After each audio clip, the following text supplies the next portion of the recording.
মানবতাবিরোধী অপরাধের অভিযোগে আওয়ামী লীগের বিরুদ্ধে তদন্ত চলছে। বিচারে অভিযোগ প্রমাণিত হলে দলটি নিষিদ্ধ হতে পারে বলে জানিয়েছেন আন্তর্জাতিক অপরাধ ট্রাইব্যুনালের চিফ প্রসিকিউটর আমিনুল ইসলাম।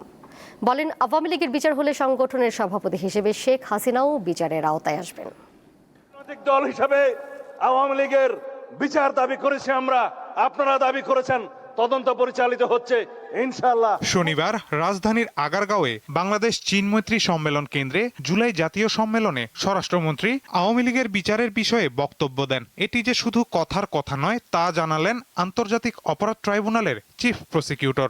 ক্লেমন নিয়ে এলো বিরাট কারবার। ইউনিক কোডটি সাবমিট করলে জিততে পারো লক্ষ লক্ষ গিফট।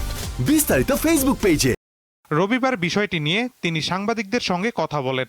তারা একদিকে যেমন সরকারের থেকে নানান বাহিনীর মধ্য দিয়ে মানুষের জানমালের ক্ষতি করেছে, সংগঠন হিসাবে একইভাবে তারা এই দেশের সকল গণতান্ত্রিক ব্যবস্থা, সকল স্বাভাবিক যে বিষয়, তারা এগুলো তো নষ্ট করেছে।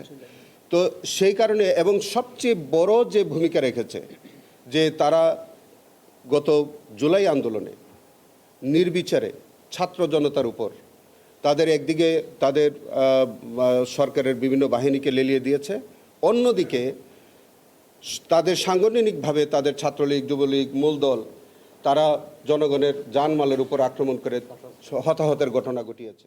আওয়ামী লীগের বিরুদ্ধে অভিযোগ প্রমাণিত হলে দলটির ভবিষ্যৎ কি হবে তাও জানালেন চিফ প্রসিকিউটর। সংগঠন হিসেবে আওয়ামী লীগের বিরুদ্ধে বিচার হবে কি হবে না সেই বিষয়ে আমাদের সংস্থা তারা তদন্ত করছে।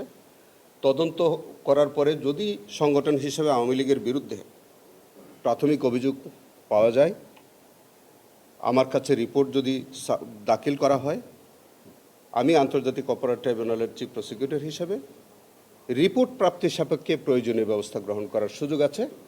এবং আপাতত আপনাদের অবগতির জন্য জানাচ্ছি যে এই বিষয়ে আমাদের তদন্ত সংস্থায় তদন্ত চলমান আছে।